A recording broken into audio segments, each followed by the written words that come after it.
Final thoughts on the map. I mean, okay.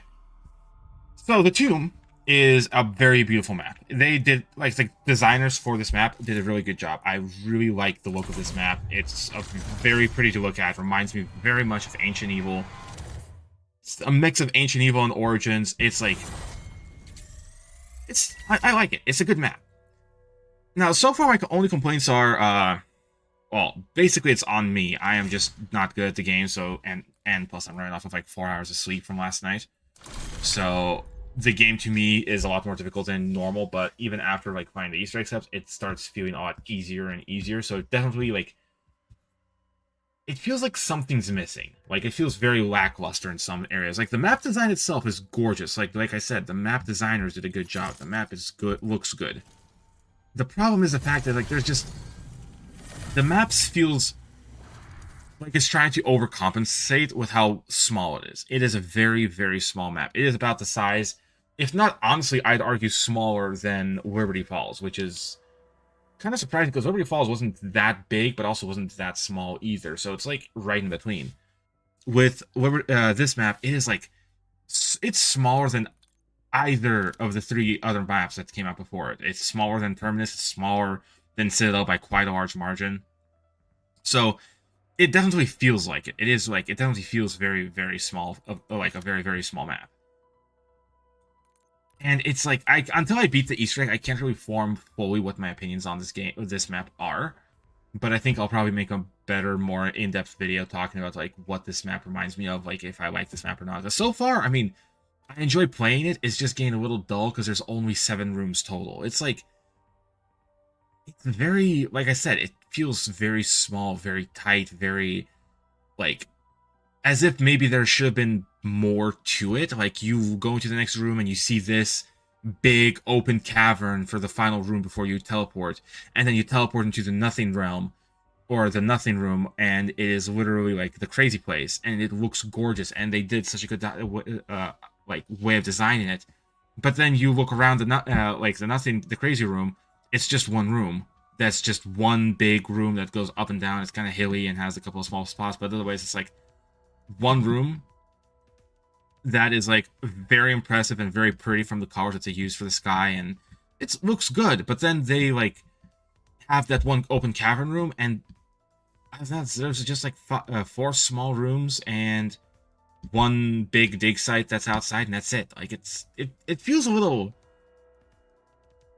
It feels as if I would have exactly how I expected it to feel about this map. It was when they announced that they would release this map in season 2 at like the beginning of season 2, and it hasn't even been what it's been a month and a half since Citadel Day More came out.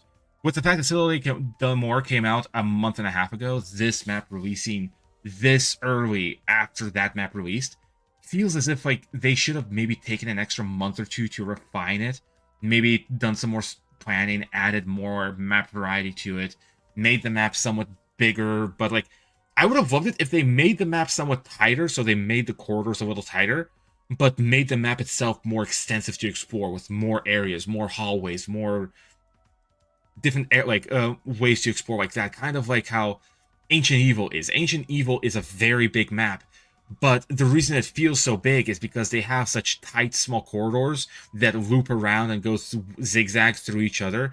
And then you look through the architecture, kind of like where you're looking through the like where the final room reminds me of where right before you teleport. That room reminds me of Ancient Evil because you look around and you see this vast open area, and you're like, oh, I'm going to explore like half of it, but then you don't explore any of it because it's a small cavern. It's like it makes sense because it's a small dig site with a small cave, so I understand it's not a giant temple or like in case of Ancient Evil, a giant ass city.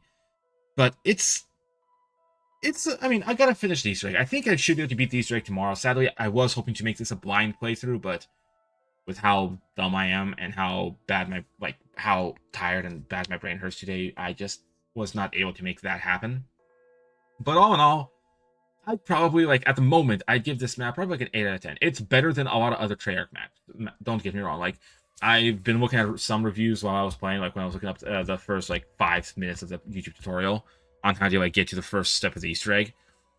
I was looking at the comments and saw so many people dogging on this map, being like, "It's so underwhelming. It's so nothing. It's one of the worst maps Treyarch has done," and this and that. I'm like, it's underwhelming, yes, but if you look at the grand scheme of things, it's like, okay, BO6 just released. They have already concluded that there are going to be five-ish maps total for this game. There was going to be Liberty Falls and Terminus that came out together. There was going to be Citadel de Mor, which was supposed to be more of like a lore-heavy map based off of Der Eisendrache that's like supposed to be more like have a big boss fight that's really good and supposed to be done more so of like an extensive story.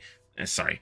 And then you think about it, and then they said, oh, we're gonna have like a tomb map that's where you go and get the celestial artifact, and then it was leaked earlier, so they haven't said anything concisive about this yet, but it was leaked earlier that the last map is going to be the mansion.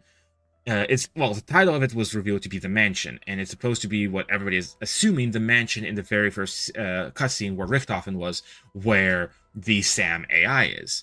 My theory for that spot is the fact that the Sam AI is going to lead them there because she wants to basically take care of the team. Free. I mean, she's already free in a way. I'm assuming she's probably wanting to do some sort of like MacGuffin thing of where they go there to free or defeat somebody. She reveals herself to be the true villain, and then she's gonna be like the final boss of where we're gonna be fighting like that big orb floating in the base, and like underneath the mansion is going to be that big orb. Where Sam is, or the Sam AI is located.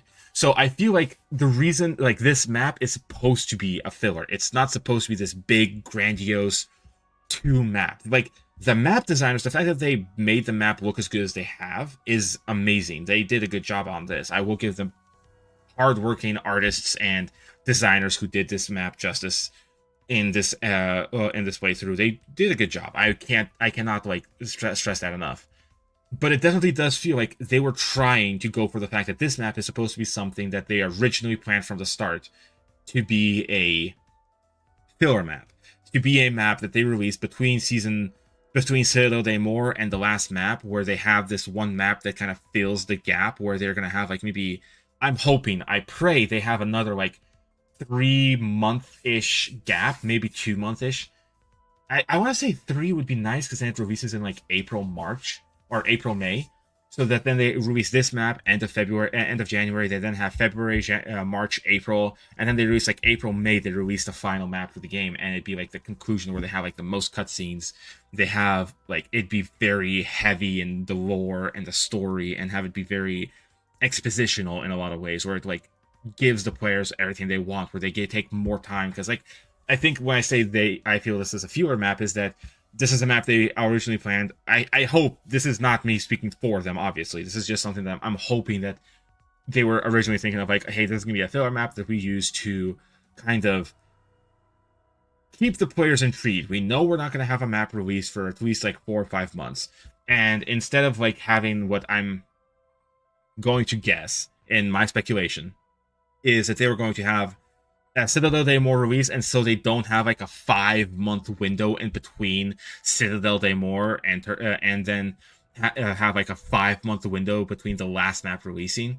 They wanted to do like, okay, hey, we're gonna release this map here, and then this map will be like the filler map that kind of keeps players engaged enough where they go play the map, they log into Call of Duty, they retain the players for a little while, the players come back, play this map, solve this Easter egg, so that they don't completely like lose interest in Call of Duty, so that there's something that piques their interest to be like, hey, this map is supposed to be smaller, supposed to be more compact and more like lower level, so that then you kind of get a feel for this map and kind of hear something, so that you know that we haven't forgotten about you. And then in like 4 months, 3 months, they release a big grandiose final map for the game. At least that's what I'm hoping for, because like this map, it was, I need to play it some more. I need to beat the Easter egg. I need to see what the final boss is like, because from what I've read, people are not enjoying the final boss. But so far, I am quite liking the final boss, the map so far. So we'll see. We'll see once I finish the entirety of it and kind of do a final review summarization for what this map is like and if it's actually worth it or not.